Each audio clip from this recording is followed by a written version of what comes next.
Behind the Hooks. With Manny DeGrandis. And Daniel Panetta.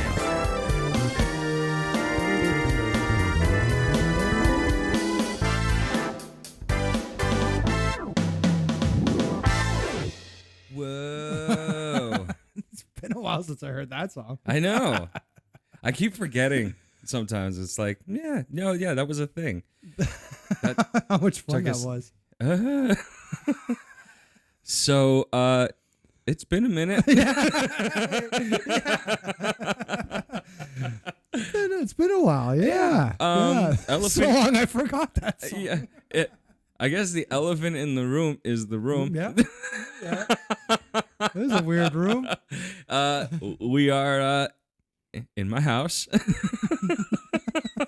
And I just bought like a bunch of gear. Yep. And this is where we're chilling for now.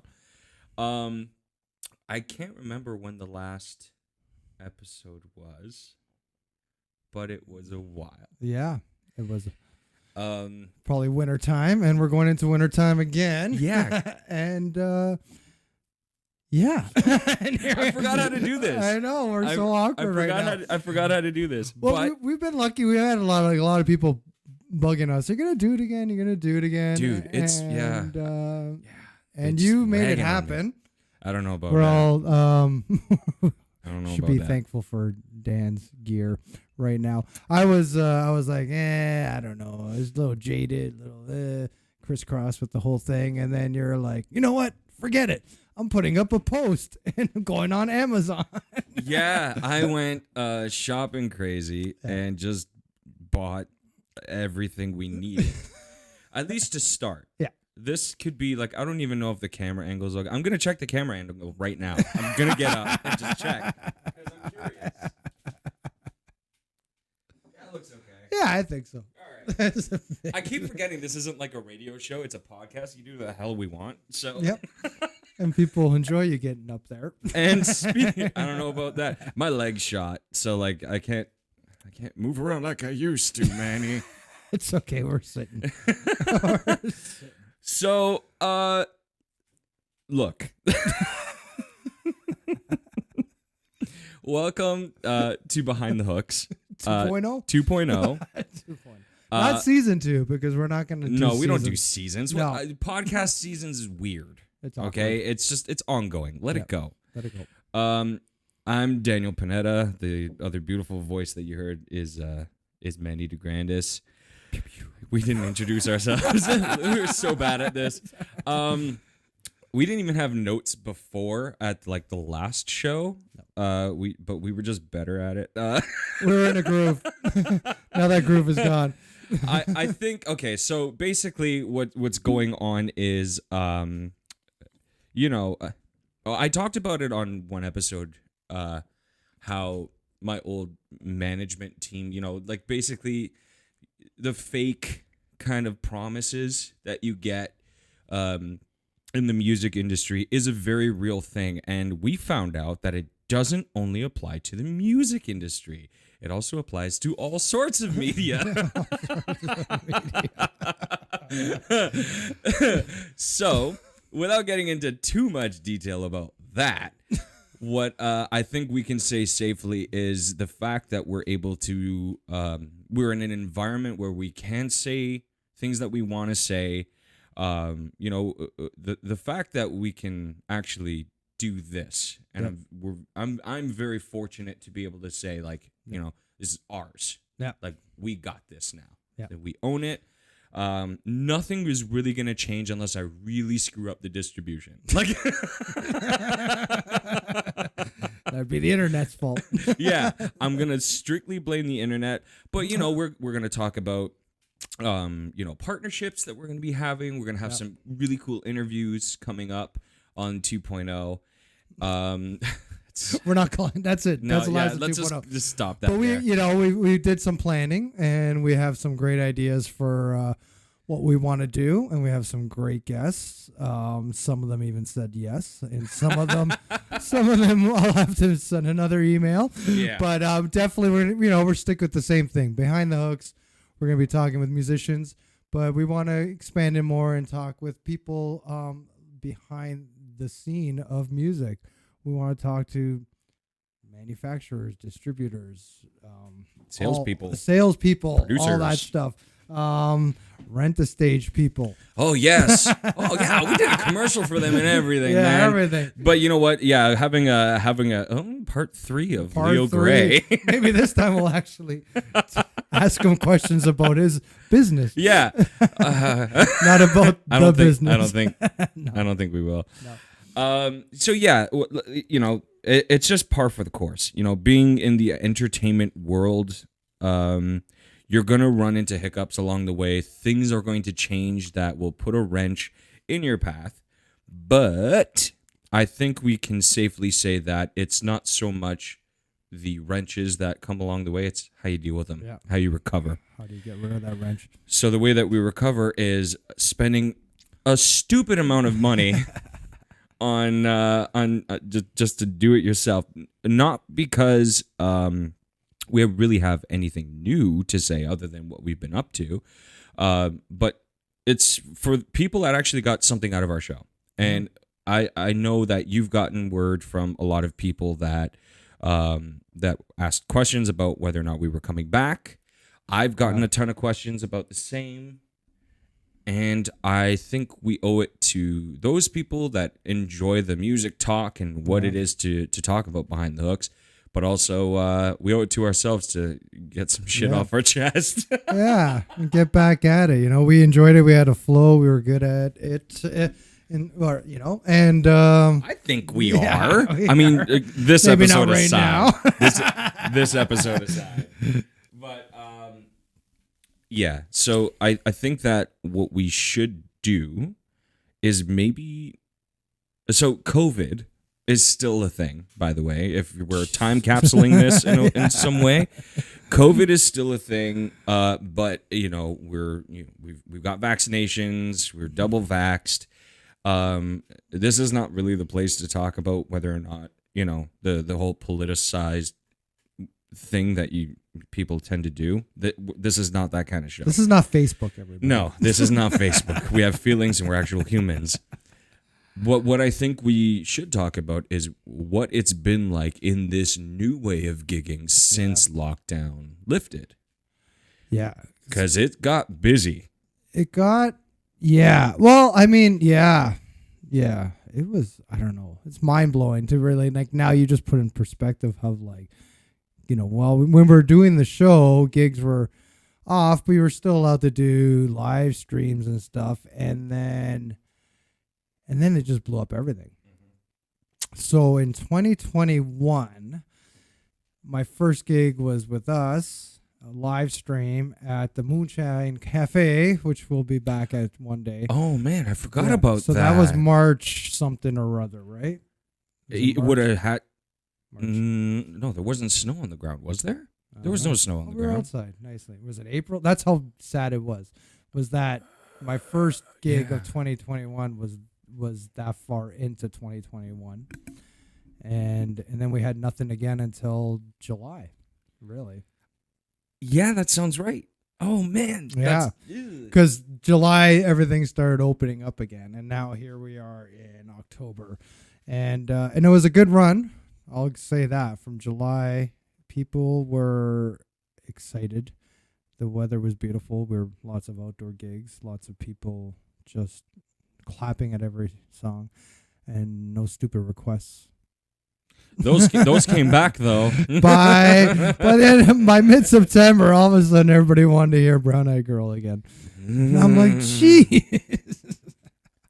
So yeah, I mean, for gig wise, as weird as it is, I do have to say that the new norm of gigging was strange at first, especially for indoor gigs, like doing weddings and stuff like that. Ooh, very awkward until they started requesting like vaccine cards. This is kind of the perk because it was a little bit more like relaxing knowing like I think, well, yeah, it's a weird thing because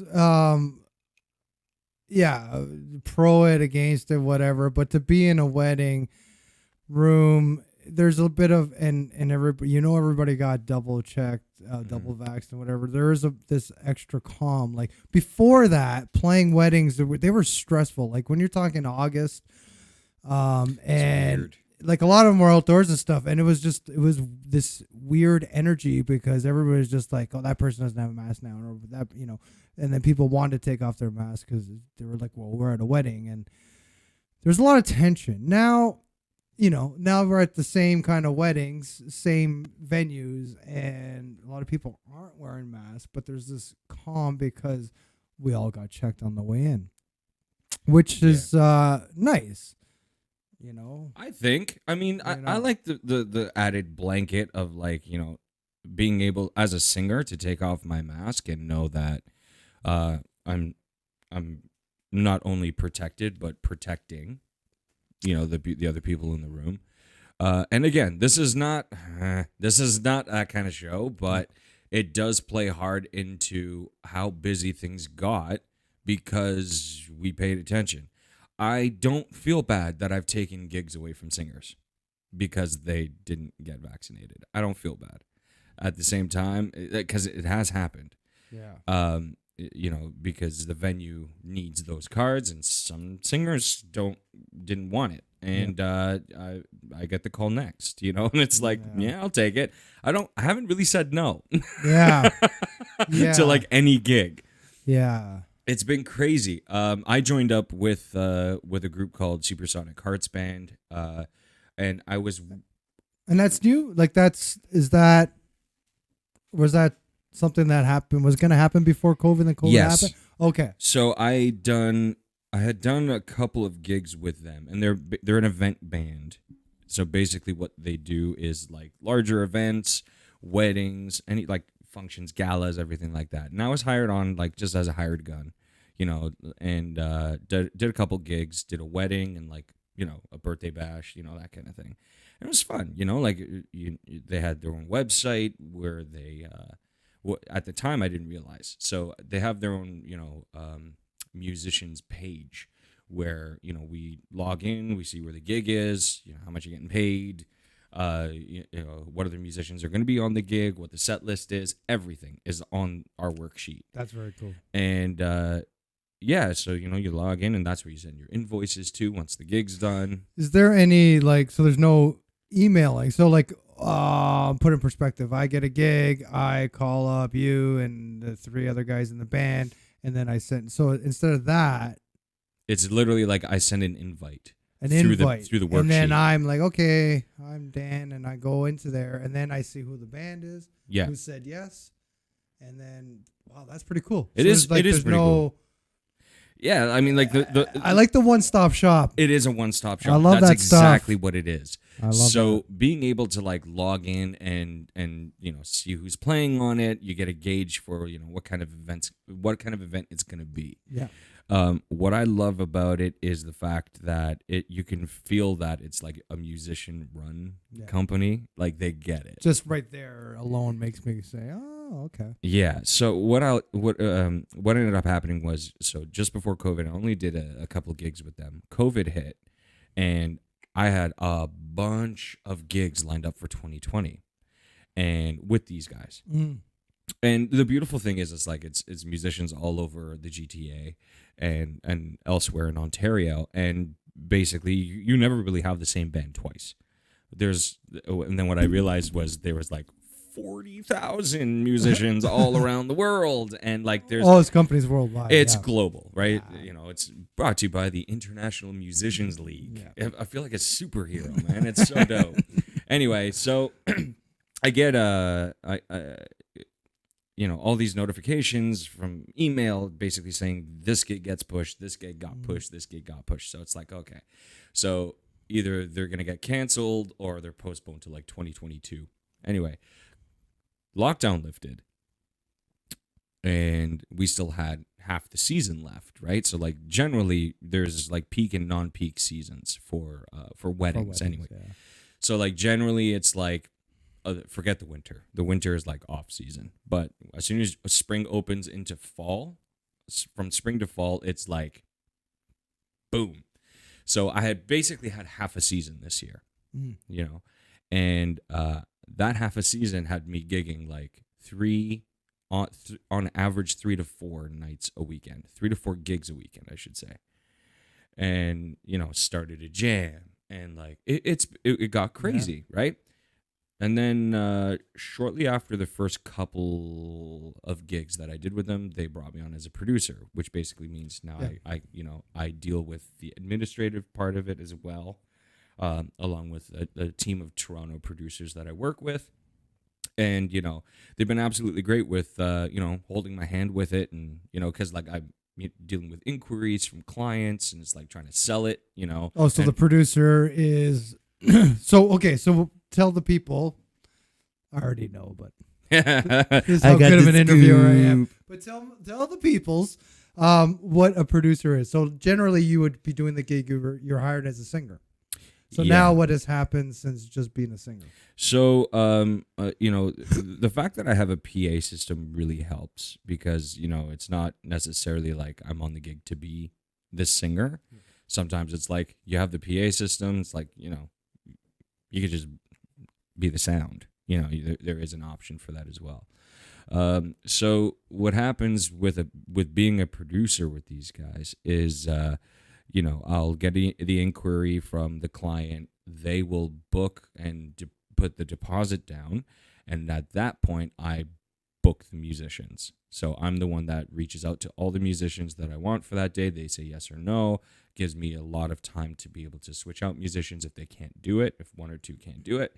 And they get the rundown of, you know, what they're getting paid, where the gig's at, you know, when it's going to be, like how many parts of the day you're going to be involved with. So like if you're just doing reception and like guitar and keys are doing ceremony, cocktail, and reception, you're going to know. As soon as I send out that email, because I have to click off a bunch of options before I send it to you. So once the deposit's in, that's when the musicians know that the gig's a go. So as a producer, what I basically do as well is like sometimes I'm not on a gig that I'm producing. If I'm singing at another gig, I could be producing another one. Okay. So this is like being the producer just basically means you are the point person or like the call person for like liaison from client to musicians. Okay. Oh, So- okay. So and then Putting the set list together, like that's my job, you know, that kind of thing.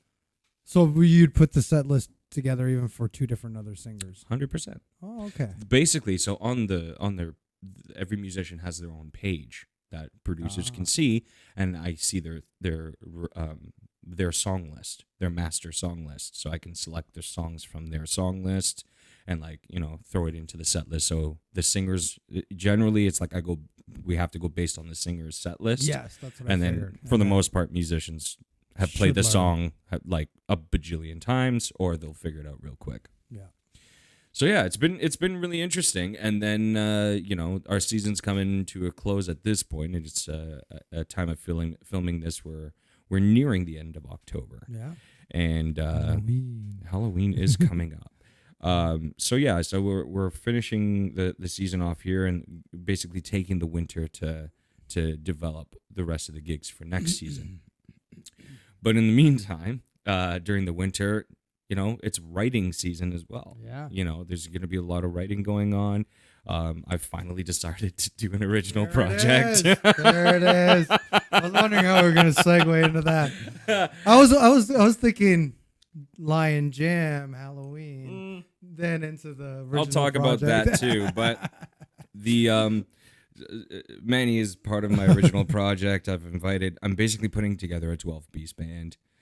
And, you know, we're going to record some stuff. We'll shed on some tunes and some ideas that I have. And, you know, finally, I guess I got a lot of people that are trying to put a fire under my ass. And I really want to do it. I've always wanted to do it. And it's like, okay, I'm going to be 30 in a few months. And it's like, I might as well, give it a go. I think vocally I'm at a point where I'm the most comfortable I've been. Yeah. I'm no like young like teenager anymore trying to like wail on those high C's, but I I feel like I've come into my own enough to know that I don't have to. Yeah. You know, being tasteful as a musician. And you know what? It took me a long time. Being It's tasteful as a musician is, you know, because the hardest part. well, when you're a show musician, it's Yeah. like every song is the swan song. Yeah. You know what I mean? And when you don't have to be, No. you know? No. No. Anyway, so yeah, I also have a jam on Sundays. I don't want to talk too much about the original project because I don't know what's gonna happen. I don't know what's going on. But it's exciting yet. because you want because you've just you've been thinking about it forever, but you just started asking people. But it's gonna be a big band, right? It's gonna be horns. It's gonna be Horns, backup singers, Yeah. You know, and then rhythm we'll go section. from there.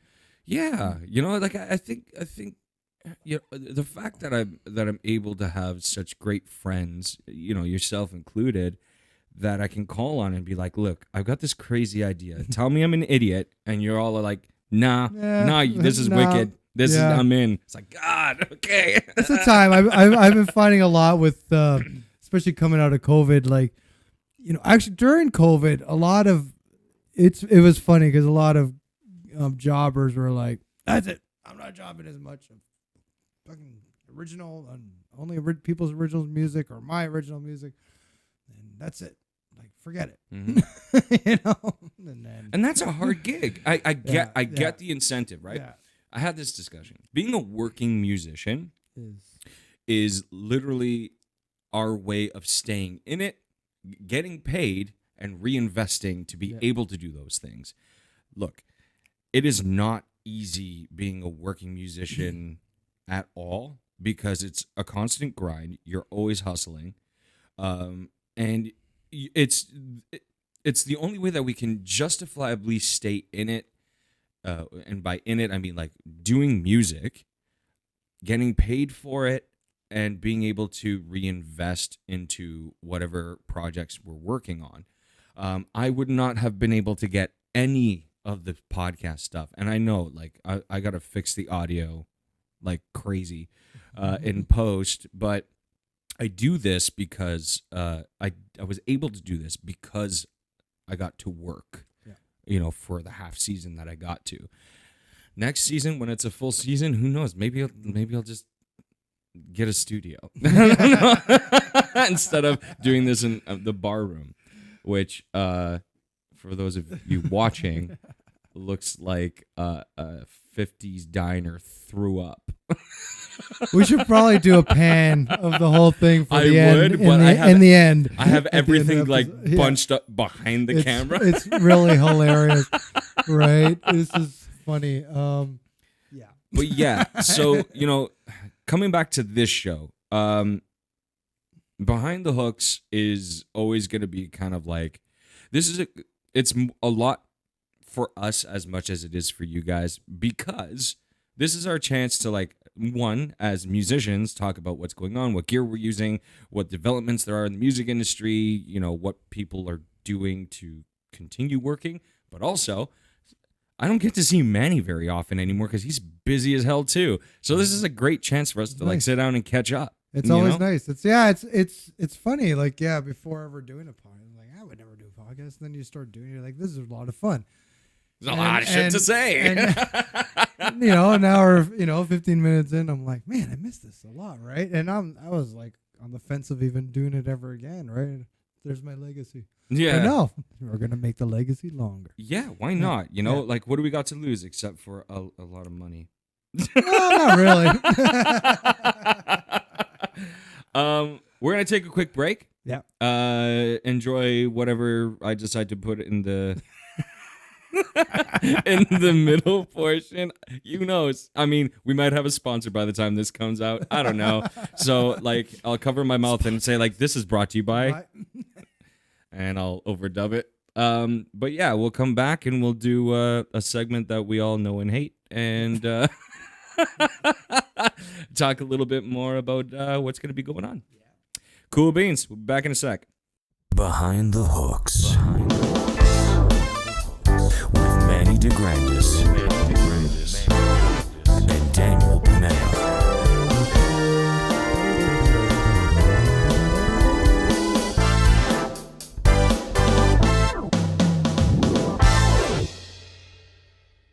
And we're back. Oh yeah. What's up? All right. I hope you enjoyed whatever I put there.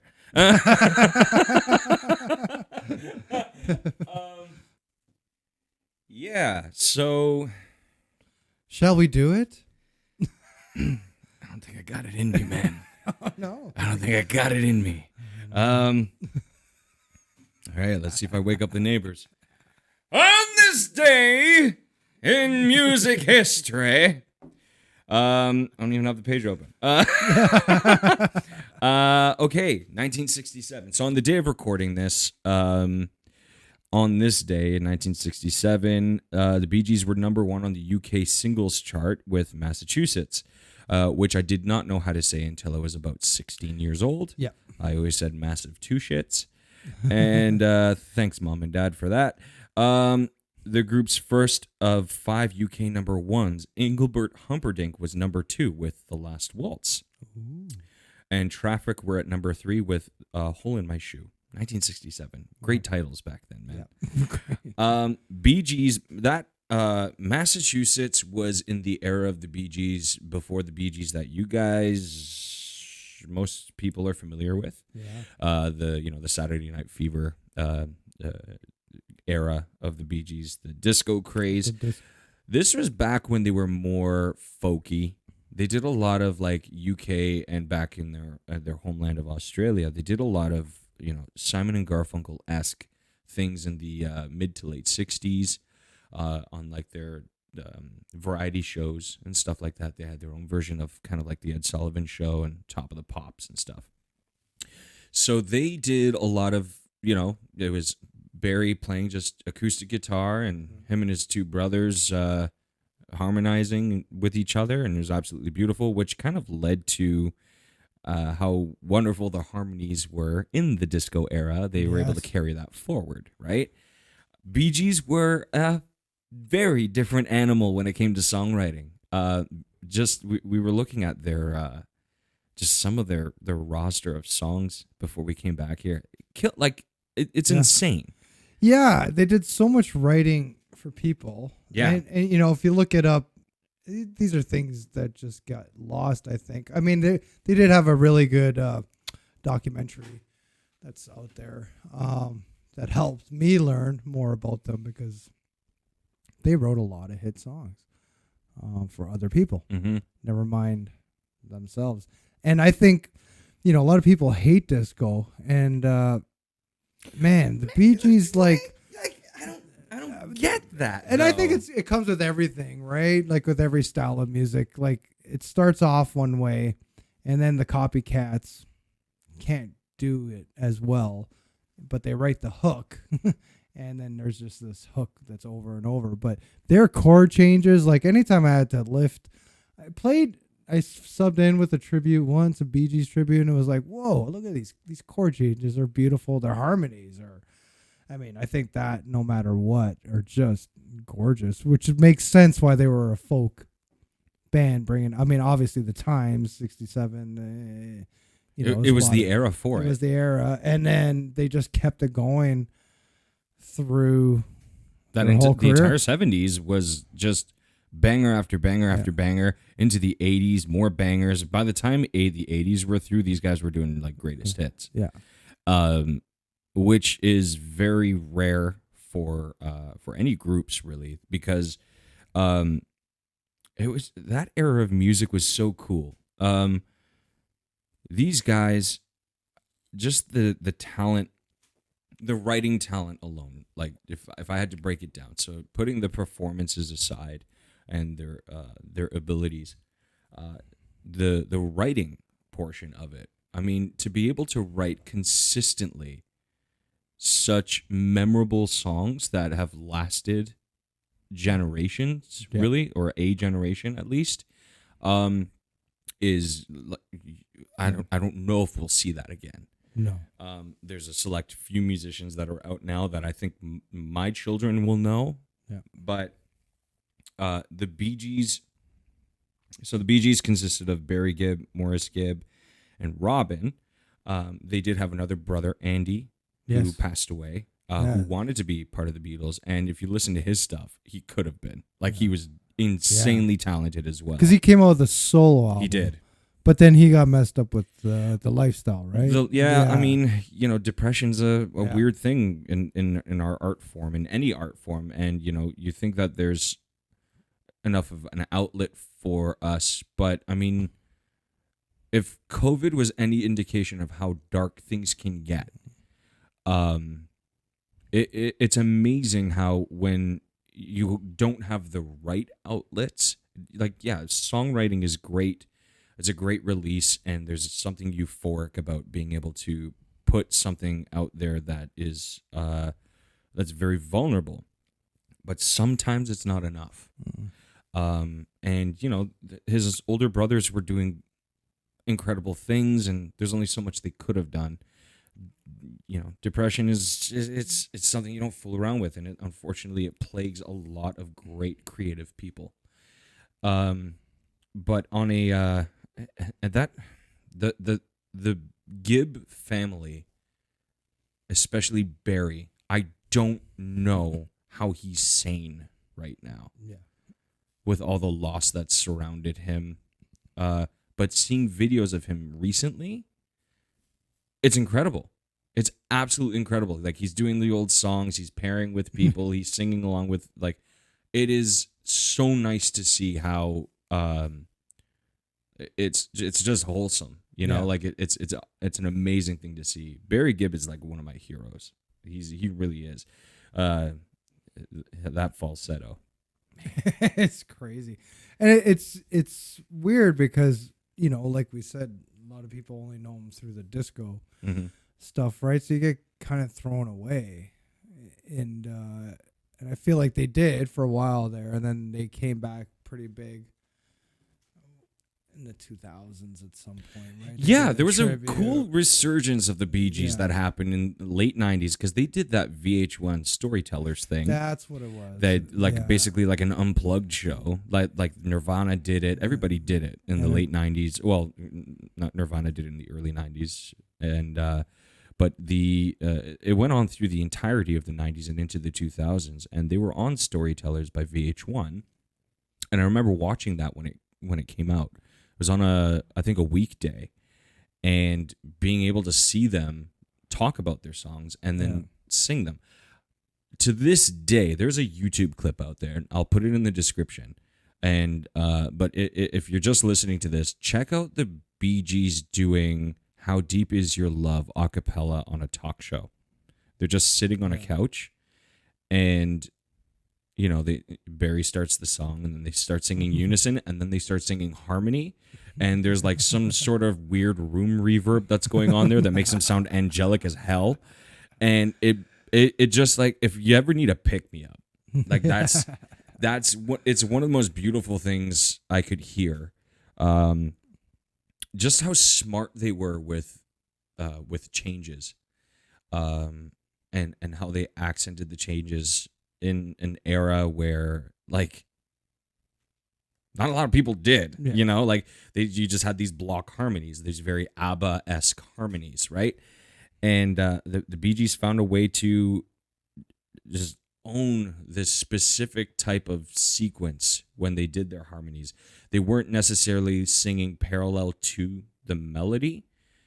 They had this way of, like, if you just isolated each voice, it was like they were singing their own melody, like a counterpart kind of thing, which is like, I try to put that into my tunes of just, like, having everything kind of spread like that. Which is even why I like the later version of the Beatles too, where they had like voicings like that, which was so dope. Nerding out. Yeah. Nerding out.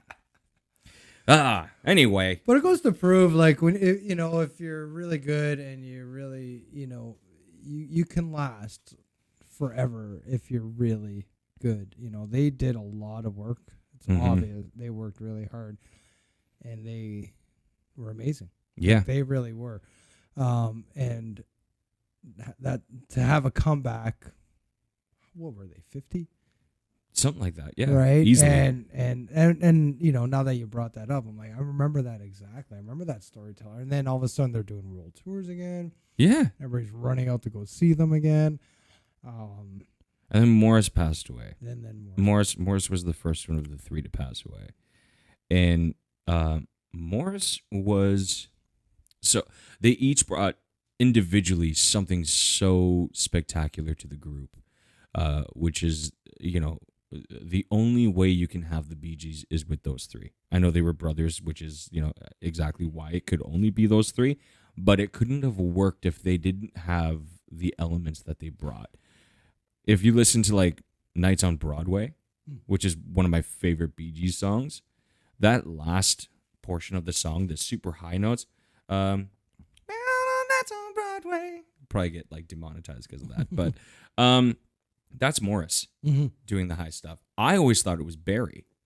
Oh, really? Yeah, because Barry is doing the lead voice on that. You know, right? I didn't care about any of that until I saw the VH1. I saw them. Yeah. And I didn't realize. Then I was like, oh, then I could pick the voices. Morris has like had a stupid great voice and a great range. Robin freaked me out when he did like I Started a Joke. He has such a haunting voice. Robin has a haunting voice. Yeah. And then Barry was kind of like the glue, I was thinking about that. Like that's such a gorgeous song. Like if it's amazing. I remember my mom showing me that song when I was younger, and I watched like tears well up in her eyes because it's one of those like gut wrenching songs of that era, and there were a lot of them. There's a lot of sadness back then. There's a lot of things that people were trying to talk about, and this was their way of almost like fantasizing it a little bit, where it was very nursery rhyme-esque. Their early stuff was very much like that. It was very like nursery rhyme kind of thing, which was a nice contrast to like the Dylan and Simon and Garfunkel lyric structure that they had. Simon and Garfunkel was a little closer to that, like when they did songs like The Boxer and Sound of Silence with all that imagery that they put into the song, and you can literally put yourself in the scene. Yeah. The Bee Gees, their early stuff, you can absolutely do that. And even, like I said, Nights on Broadway, if you listen to the lyrics of that song, you can feel like the dirty New York scene that it was back then. Staying Alive is about that. Yeah. Like it's a cool song and it's funky and it makes you happy and dance on the floor. Look at the lyrics. It's depressing, man. Like that was New York back in the day. When did they move over? Come to America? Because I think, and it's funny because a lot of those songs written about America are through the eyes of immigrants, right? Because they fantasize about it. Yes. So, right. And then they get there. Yeah. And they have this preconceived thing in their head. And then they turn the wrong corner and it's like, whoa. Yeah. And then they write about that, what they see in that corner or I think that's what made it so well received, because the people that live in it constantly don't realize it. You don't realize it. It's fresh eyes, man. Yeah. As soon as fresh eyes kind of, start talking about it, and it's like, oh, maybe there is a problem. Yeah. And notice, like, not long after that era of like, it's not New York slamming really, but it's kind of, anyway, but shortly after that, it's like, okay, maybe we should get our shit together. And New York did. It became like as busy and as crazy as New York is and was and will always be. Yeah. It's also, I think, the safest it's ever been at this point. Speaking exclusively for like Manhattan.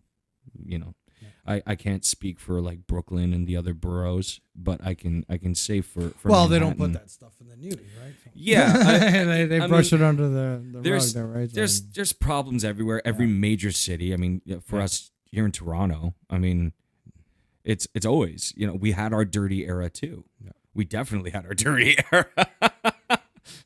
Might still be living in it. Yeah. No, we cleaned up. Like East York is gorgeous now, and Toronto, I mean, most cities, they have a way of like, okay, this area is bad, so they just move this other area. They keep moving it until, I don't know, they just keep pushing and they throw Shoppers Drug Mart. As soon as you see a Shoppers Drug Mart, it's like, they're moving up in the world. Cleaning up. We're tearing down tents any day now. Yeah. So I'm not changing the subject. I'm gonna let that simmer for a little bit, but I do Well, want I'll to. tell you. You know what? I'm gonna say something. What's that? Because I just realized I didn't say one of the good things that have happened to me since Yes. the COVID was that I got this really cool part-time gig with the Toronto Blues Society, Nice. and I'm gonna be doing events and social media and stuff like that. And they do some really cool shows that we'll talk about. But the tent thing was weird because when I went for my interview, they are right. Their office is right next door to Trinity Bell, and it was the day after that they tore down the fence, the tents. And I went into the interview. I went kind of in the back, and then I was like, and it was ended up being a really good interview and a really long interview. And I said, I'm going to go for a walk in the park after to think about how everything went. And it was really weird. The day after was really weird because the day of everybody's watching the news, and the day after was this real lull and sadness and emptiness. And there's a ton of cops there and everything, just sitting in their vans waiting to see if there's going to be a part 2. There's a lot of wasted money that day. We talk about the day of how many cops they had to get, but the day after there was just and of course they had to make it safe, so I get it. It's like, we're gonna have 300 police on that day, and the next day we're gonna have nobody. Like, I And this get was it. right after your interview? Yeah. So Really? yeah, it was the day. So the tent situation went down the day before, where we almost we're like, whoa, what are we gonna do? So it was the day out, and then walking through, and there was debris left over, and still things there, and cleaning up, and the weirdest thing for me was there's just these dump trucks going in. One was going in, and one would go out full, right? And go in, they just fill it up, and that was like, whoa, for me being stuck in my house all that time to finally go out into public and then see that. So yeah, it's hard. Like whenever you see something on the news, actually, I've learned to maybe, if you can, go and see what the heck's going on. And take a breath for yourself and get your own point of view of anything, right? You just kind of like, whoa, there's two sides to every story. Do we have an advantage doing what we do, being able to see both sides? Do you think? Yeah, I think so too. I really do. I feel like, think about a typical gig, right? Just a regular bar gig, let's say, right? So you get there, and you set up, and before maybe it's busy. So you talk to the staff, and then you see the night go, and then you see the night end, right? And sometimes the night could end really ugly with the doorman beating up people and throwing them out and everything. And then while we're trying to tear down, right? So we see everything. We talk to the bar staff. We talk to the doorman. We see who's hanging around outside before and after, and who's in the bar and everything. You get a real sense of what's going on, right? I go play in a new city or whatever. I go to Barrie and I play on Dunlop for a night, and I'm like, whoa, I really understand it. A lot of people go through, I'm going to go to the beach or go for a haircut on Dunlop. Or, you don't know what that's all about until you're there at, 3 a.m., driving out, right? And or early and talking to locals or, the people that are there every night, right? And you get a vibe, like stuff like that. It's just like, it's so, I think with us, and then, we do a lot of things, we do a lot of shows that are fundraisers or whatever. So you get to actually talk to people who are trying to do something. And I feel like we get to talk to a lot of people, and then we do gigs for fucking rapists, right? Like that we don't know, right? Like That's so specific. Fucking just rich By the way, assholes. like you're not doing like the whole like PG thing. I get it. There'll be like a maturity rating on our show. But whatever. Not made for kids. Deal with it. We push that button. But then we'll play for people that we have no idea that are terrible people in their corporate world or in this business world, and you don't even know until, because you see the game, and then when you find out, you're like, oh man, I was rubbed the wrong way. So yeah, I've done being a musician, we and think about the general person that has a day job, 40 years at the same job for the same, they're only seeing that area, Yeah. that, and then maybe the Walmart or the Shoppers Drug Mart where nothing's happening during the day, right? Or whatever, right? Yeah, I got to see some beautiful sides of the Dunlop while I was living there. Yeah. Anyway, I'll leave it at that. But you know what's great about like even them right now, if you want to go and catch many bands on the same street, like they're going. I gotta Like, say, they're like- opening up. They're back to full bands. Where other towns are like, we'll still do the duos, or like we're even not even have bands for another month and see, right? Yeah. I gotta say, yeah, the amount of opportunity to play up there is it is great. But just like anything, if you get too much of it shoved down your throat, you end up hating it. So I'm not a fan. Yeah, I've seen, and I find that, a lot of Barrie guys leave the scene and leave the music, right? Mhm. And I'll just say from Facebook years, right? Because then you start seeing people and how they're gigging, and they're just gigging like, oh, you could gig 5 nights a week, especially if you could do a solo act, right? You could do solo act during the week, and then a lot of them are just like, it's too much. Yeah. It's too. I've seen people do the 180s, like not only quit the music but quit everything, booze and go full health crazy, and because Yeah, I've when you seen go a too couple people do far that way, and if it's on your it's on your plate and it's at your job all the time, you're like, whatever, I'm having 6 beers on my gig and whatever, but you do that 6 nights a week, right? And then you start making bad choices, and so sometimes you got to watch out for the guys that are working the 6 days a week, because they're probably not in a good headspace. No. Right? Oh, that's man. the weird thing, right? Like, I mean, I don't know. It's so weird when people, I don't know, because you brought it up earlier, right? Yeah. Like depression is such a weird thing, and you don't know if you're even in it half of the time until it's too late. And, Oh yeah, she sneaks up on you. yeah, right.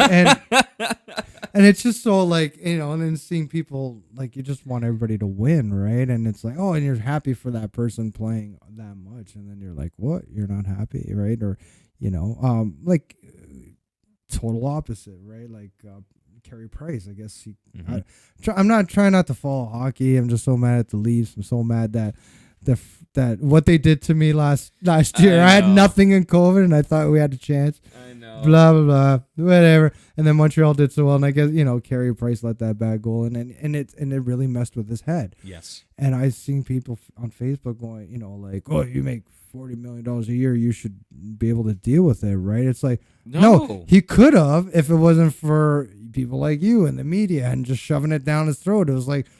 It's like We're not invincible because we're in media. Yeah, like I'm just like sitting there going, man, he could have just played like crap and didn't even make the playoffs, and they would have been better off, right? To get that far and then make a mistake. Oh man, like, Look, I mean, just like the energy. flukes happen in the positive, flukes happen in the negative too. Get over it. Oh man, sometimes, like, I just that. Like, what was it, 6 hours that Facebook was down? Best 6 hours of my life. Best 6 hours of my life. You know why? Because, I didn't get to, like, see what my friends were up to and stuff like that. But also, I wasn't, like, glued to it. You know what I mean? Anyway, speaking of internet, if you have a submission, if you're working in a band right now or solo project of any kind, and you'd like to be featured on our show just like we used to, at the tail end of our show, we always end off with local talent that are doing great things and have new music going out. Feel free to send us submissions and tell us your story at behindthehookscast@gmail.com. You can check us out on the Buzzsprout site and get us directly there, or you can check us out on YouTube or on Spotify. We're going to be everywhere because we got the power. Yeah. So, this is the first one back, and hopefully many more. Yes. And we'll see you guys on the next turn. Please like, share, and subscribe. That's what the kids say now. Smash that notification smash bell. One of them or something. Oh, God, I hate everything. See you guys. Behind the Hooks. With Manny DeGrandis.